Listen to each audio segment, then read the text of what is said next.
So what is the deal with Ash and Ash Greninja?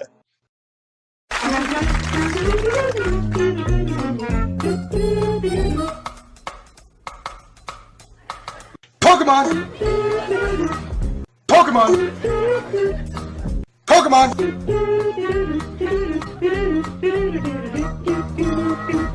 Pokemon!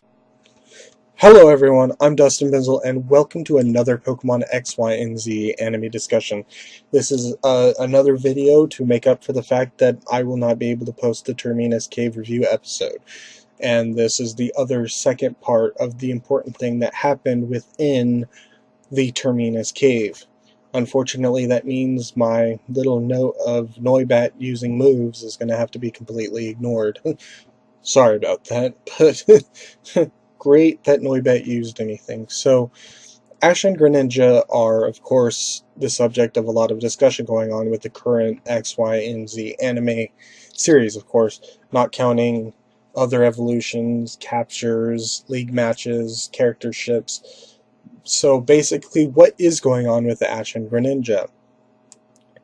To start this off with, we learned from Olympia that Frogadier, Ash's Frogadier, was very special and unique and that it was going to grow in power. And of course, at that particular time, we saw a glimpse of Ash Greninja. And of course, that's the form change that happens naturally when its trainer bonds with its Pokemon reaches its maximum limit. Because of the nature of this particular form, it is considered by fans to be called synchroevolution. So until we get an official name for this type of change, I as well will consider this synchroevolution. Of course, this is different but similar to Mega Evolution and Primal Regression. Mega Evolution being an evolution that uses the stones to connect the bond between trainer and Pokemon to reach that particular higher form. Although, of course, there is the exception of Mega Rayquaza, which I assume happens because Mega Rayquaza absorbs so much Mega Evolution energy that it could just naturally evolve without the need of that bond between trainer and Pokemon. And of course, one of the conditions for it to Mega Evolve within the games is as well as having the move Dragon Ascent. Primal Reversion seems to be similar to Mega Evolution, except in regards to the Pokemon having a great bond between trainer and Pokemon. It seems that Primal Regression is about the Pokemon's relation to nature. Kyogre in regards to the water nature, and of course the Groudon with its nature of land and stuff of that nature. And of course there are the orbs that are used to primal regress these particular, or to primal reverse these Pokemon into their form. So it may not actually be similar to evolution. I did say here that I think it's more similar to Hoopa Unbound. I think, Hoopa Unbound is basically Hoopa Confined is when most of its energy is sucked up by the prison bottle, if I'm not mistaken. So when that energy is released, it becomes Hoopa Unbound, which is the true form of Hoopa. So I think it's pretty much the same thing. A lot of their energy was encapsulated by the orbs. Therefore, they became the weaker versions of Groudon and Kyogre that they are now. And I believe that includes the type reduction of Groudon becoming just ground outside of ground fire. So then, of course, we have something that is even more natural than that in regards to either Mega Evolution and Primal Reversion, that those require stones, and that is, of course, Synchro Evolution, which allows the natural bond between trainer and Pokemon, as well as allowing a Pokemon to change. Which allows the natural bond between trainer and Pokemon to cause a Mega Evolution-like phenomenon without the usage of Keystones or Megastones. So think of Mega Evolution as the link between trainer and Pokemon, and the Keystone and Megastone acts as a conduit for that bond, causing Mega Evolution, especially from the energy produced by those items as well, to allow the Pokemon to change. Synchro evolution seems to be the unrestrained, unfocused, and thus more natural, and that it's when the bond, or I'd like to think when the heart and mind of trainer and Pokemon are synchronized, is that it triggers this particular form change that is similar to Mega Evolution. Now, of course, there are even more difference than Mega Evolution outside of the way it happens, but also the abilities afforded to Pokemon and Trainer as a result of Synchro Evolution. I'd like to think Mega Evolution as a band-aid version of Synchro Evolution, since Pokemon and Trainer aren't synchronized, they need the Megastone and Keystone to apply a band-aid effect, basically a bandage effect, to amplify this bond so they can change into their Mega Evolution. That couldn't happen because they didn't have the same conditions as a Pokemon that Synchro evolves into a Synchro Pokemon like Ash Greninja. So as a result of this, Mega Evolution may be a weaker version of Synchro Evolution, because Mega Evolution requires items to become the next form, while Synchro Evolution does not. Of course, there's one Synchro Pokemon that we are aware of right now, and that is, of course, Ash Greninja. Now, Ash Greninja has happened twice now. Once when Frogadier evolved into Greninja, and then another time in Terminus Cave. The first time introduced us to the concept, while the second time showed us more of what Ash Greninja actually is, or the Synchro Evolution. In the Terminus Cave, when Ash was battling Celosia and Bryony, they eventually went further to become Ash Greninja, because Ash Greninja suffered some thunderbolt damage from Celosia's Manectric, I believe. Then when Manectric used a scratch-like attack, Ash took noticeable damage as well. And then of course we also saw that Ash could see from Ash Greninja's perspective, which of course shows us the true power of Synchro Evolution when both trainer and Pokemon are synchronized. Of course, Ash Greninja was used to basically defeat Celosia and Bryony, and Celosia had to use Manectric's flash attack so they could escape without any more troubles, because they weren't getting anywhere. So of course, let's talk about these particular implications of Synchro Evolution and their effects. Receiving damage as well as Greninja itself, Ash Greninja itself, Ash will always be in danger for using Synchro Evolution, because Ash will be able to feel these effects. Now, in the forums, I did speculate that I wanted the shared pain to only exist because the forum isn't mastered yet, and in my Terminus Cave review episode that I made and lost due to difficulties, I said I was mixed about the shared pain.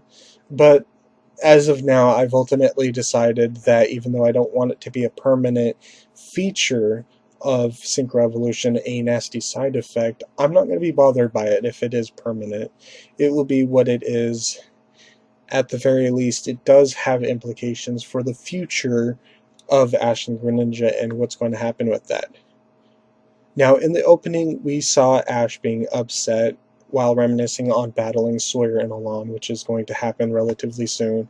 And then, of course, Greninja walks away, and then, of course, Ash goes after it. A lot of people are using that to speculate that Greninja is going to leave Ash for a while for various reasons as a result of all of this that's going on.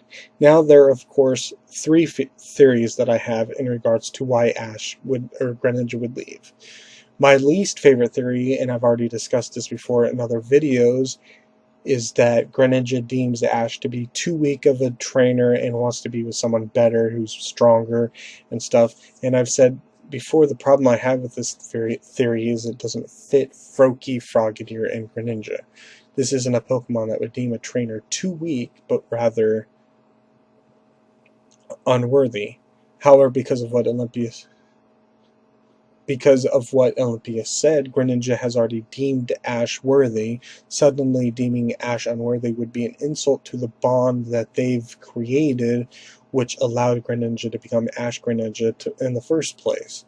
This theory also makes no sense because if it did happen, there would be nothing Ash could do to rectify Greninja leaving for this particular reason. It would be all on the decision of Greninja. Now, there are other theories that would be able to allow Ash to actually do something that would actually reinforce this bond between them, and then Greninja would gladly rejoin Ash's team. But in this particular case, there is nothing Ash can do that would actually rectify this mistake, which is why it makes no sense. So, there is another theory, and I've discussed it, and I've already said what I felt like it was. And then this was before the Terminus Cave episode, and I saw another theory, and this is the one that I felt like it made more sense to. And it's kind of the opposite reason in the first theory, that Greninja wouldn't leave because it deems Ash unworthy, but rather because it thinks it's unworthy to be with Ash.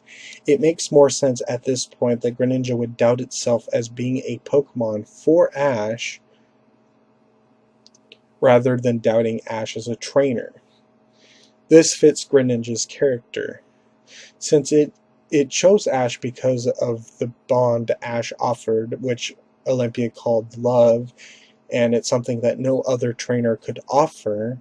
It's definitely not because Ash was too weak or too strong, because we didn't actually see Ash being all that strong in regards to Froakie. Froakie chose to be with Ash solely because Ash wanted to help Froakie, wanted to help Garchomp, and jumped after to protect Pikachu. It was that bond, which is why Froakie chose Ash to begin with. So if this Ash Greninja form isn't exactly working very well, then Greninja, because it would be within its character, would assume that it's doing something wrong, and that it wouldn't blame Ash, but it would blame itself, and because of that would leave, because it's too weak to be on Ash's team, it's too unworthy to be on Ash's team, and Greninja would feel like it's a hindrance to Ash's development. And the reason why I say this makes more sense is because in regards to the bond between Ash and Greninja, Ash can actually do something. Ash can actually go after Greninja and actually tell it that no, it still wants to be part of Ash's team, and they'll keep working on it. They'll keep doing it, and it doesn't matter if they can't perfect the form, they eventually will. They'll work together. And that even if they don't, that's okay too. You know, Ash isn't picky. Ash doesn't care if they can't perfect the form, as long as as long as Greninja is part of the team.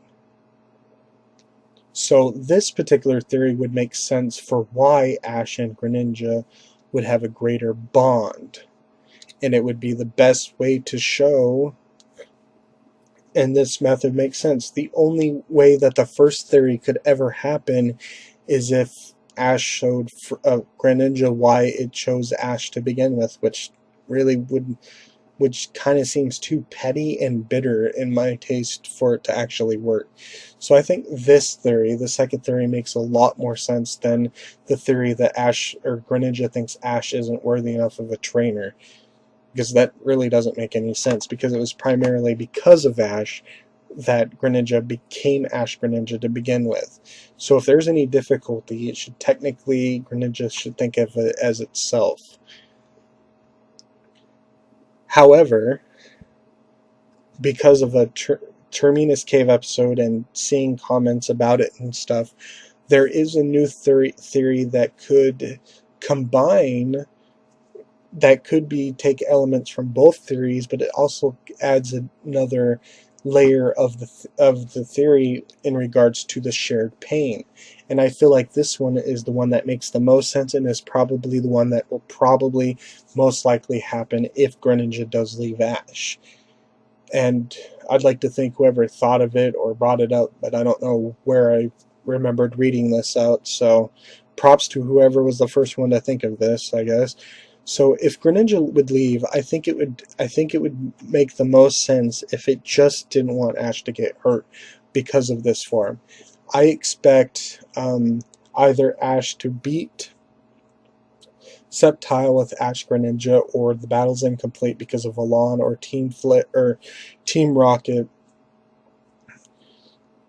And then of course when Ash when Alon asked Ash to battle against his Mega Charizard X because of Ash Greninja, and then of course Mega Charizard X will of course beat Ash, as we can all speculate, and of course at that particular moment it will make a lot of sense to see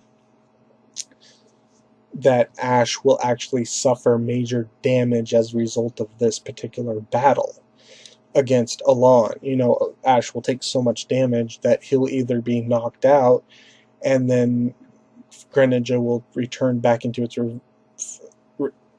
its own normal form, or Greninja will be knocked out and Ash will still barely be conscious enough that when Greninja comes to enough, just it can see Ash falling over and falling unconscious. So either way is possible.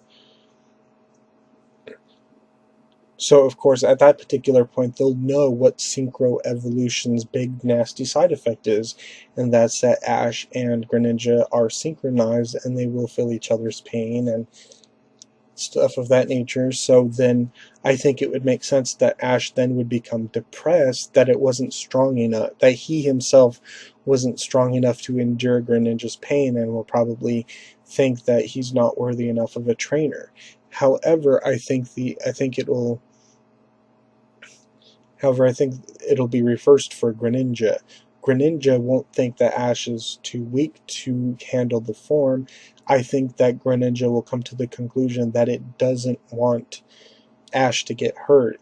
It is a Pokemon after all, so I would think that Pokemon would prefer to take the damage over their trainers, and of course Froakie, Frogadier, and even Greninja has potentially have already seen all the times that Ash was willing to put himself in danger and to take Pokemon attacks in general, so it wouldn't be fair to Ash to take the brunt of the damage when Greninja is fighting against some other trainer. So I think it could be the best of both theories that have been out right there. Ash will think it's because Ash will think Greninja left because he's not strong enough, while in reality Greninja will leave because it doesn't want Ash to get hurt. So I think that's definitely the best theory in regards to what will happen in regards to Ash Greninja. And of course this is also why I didn't want the shared pain to, and this is of course why I wanted the shared pain to only be because the form wasn't mastered. So when it was mastered and fully mastered, Ash wouldn't have to take the damage of the attacks, and the only reason why he received damage to begin with was because it wasn't mastered. It wasn't a complete, full synchronization of Pokemon and trainer. But of course, like I said before, I'm not going to be too bothered if this is of course a permanent effect.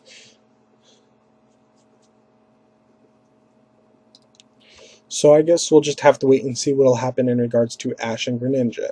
So of course there is one other note that I want to address here, and it's kind of relating to Ash Greninja, but it's primarily in regards to the outline of the rest of the series and stuff.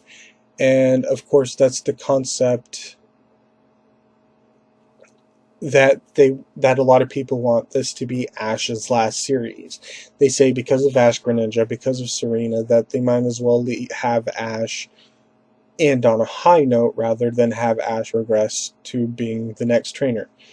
Now, of course, if you've seen my videos and you know anything about me, in my opinion, because Ash is my favorite character and I am biased, I will always want Ash to market the new next generation of Pokemon, regardless of what it is. I want Ash to be the one to catch new Pokemon, battling new gyms, for better or for worse. I want to see Ash doing all of this rather than some new character that I don't care about or don't even know about, even if it might end up being Sawyer for whatever reason. Because Ash isn't the only reason why I doubt that Ash will ever leave, and of course that's because of Ash's Pikachu.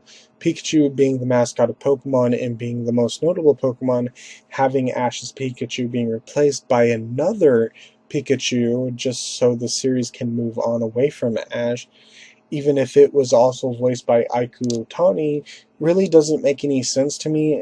It seems like it would be too awkward to do that. Especially, I mean, the only way they would be able to do this is if they made it so that the new series was unrelated to Ash and Company's thing. So this Pikachu could be voiced by Aiku Otani, and they could just move on for the next generations of Pokemon or whatever. But then, of course, there's another thing that might be a consideration, and of course, that's humans don't last forever. I don't know how long Pokemon will continue on. Mario has been out for a long time, so maybe if Pokemon is going to be around the same length or whatever, Mario is going to still be there for a couple of years. You know, a lot of these voice actresses might move on from this earth, and then of course either they'll have to be replaced by new people to voice them, or even replacing them with new characters or voice actresses or actors or whatever. So that's another problem. But I still think there's still quite a few years of Pokemon with Ash that can be squeezed out for the moment. So anyway, so I guess what I'm saying is, even with the Amur shipping and the concept of Ash Greninja, retiring Ash doesn't make a lot of sense, considering that Ash and Pikachu are the face of the anime. I know they did something with Pokemon Origins, but if that was the anime, I would definitely would have a hard time watching it. It was basically a little treat for Pokemon gamers, you know, because it was so heavily revolved around the games, but I wouldn't want to watch the anime. Not only that, I don't think the animation was all that good to begin with. The characters that we know were definitely distorted. I mean, there was some moments that were okay and some battle scenes that were amazing, like Ash Greninja versus Mewtwo, but it was just an entirely different animation style as well. So I think Ash should always be the face of the anime unless Nintendo decides that there shouldn't be any more new generations of Pokemon, and only then I think would it be appropriate to retire Ash and Pikachu, is when there's no more generations to market. So of course there could just be this big long couple of year arc of Ash just battling his heart out and becoming the master of Pokemon potentially. So as for ending Ash's journey on a high note, and with everything that's going on, I personally feel that Ash just going on to his next journey is the only excuse he'll ever need to move on and have the anchors of the current anime series to move on. Sure, you could argue that Serena and Ash Greninja being left behind could feel strange, but at the same time, Ash lives in Pallet Town, so Serena's gonna have to leave anyway, even if that wasn't really if that even if that was a major concern. But then what about Ash Greninja and Greninja? What about that? What about their bond and stuff or whatever? I think at the point where they're going to leave, I think Mega Evolution and Synchro Evolution will be overdone basically, or it'll be so mainstream and everything that Ash Greninja isn't going to be special anymore. It's just going to be the page in history that Ash Greninja was the first synchro Pokemon and the first time we've ever seen this particular concept, and they'll probably work something different in the next generations. I think they'll just like move away from that in the next generations a little bit. You know, I think there will be more Mega Evolutions and more Synchro Pokemon or whatever, but I feel like at the end of the sixth generation series, Ash and Greninja would have already done so much that I think Greninja would deserve a nice long break from all the heavy battling it did or whatever, and just like, you know, take the time to get a nice long vacation in and maybe do some sparring against like Infernape or Sceptile or all the other Pokemon at Oak's lab or whatever, you know, and then the next time that Ash needs Ash Greninja, he can just call Professor Oak, ask for Greninja, and of course Ash Greninja will still be a thing. So it'll always be there, but I think it makes perfect sense for Greninja retire and then Ash keep going, because at that particular point there'll probably be so many Mega Evolutions or Synchro Evolutions out there, and they'll probably introduce a lot more in the next generation of games, or even more concepts relating to this, that yeah, Ash could reasonably move on without needing to bring Greninja with him and stuff. So yeah, I think that's all. I think that's what's going to happen potentially. That's what I think, what I feel in regards to the subject. So anyway, I think that's pretty much it. I guess we'll just have to wait and see what happens. So anyway, thank you for watching. I'm Dustin Benzel, and I will see you in my next video. Goodbye.